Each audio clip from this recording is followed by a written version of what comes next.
இப்போ நம்ம என்ன பண்ண போகிறோம்னா வாழைப்பூ கறி பண்ண போகிறோம்ப்பா. வாழைப்பூ வேக வச்சு எடுத்து வச்சுருக்கேன். இப்போ காமிக்கிறேன். கொஞ்சம் கடுகு,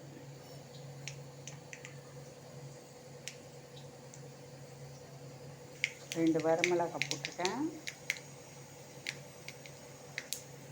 வெங்காயம் போட்டுடலாம்.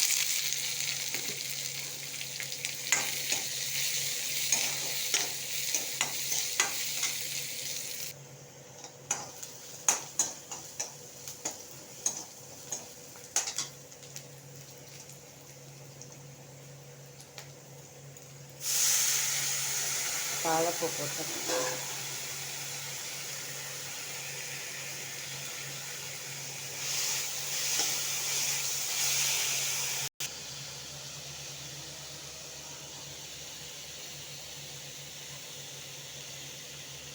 கொஞ்சமாக தேங்காய் போட்டுக்கலாம்.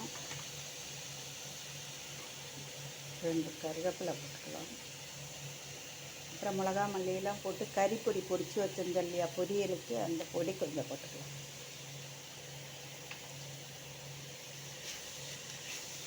எல்லாத்தையும் போட்டு நல்லா வதக்கலாம்.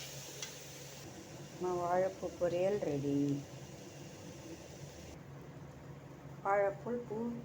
வாழைப்பூ பொரியல் ரெடி ஆகிடுது. சூப்பராக இருக்கும்பா. எல்லாரும் பண்ணி பாருங்கள். பாய்.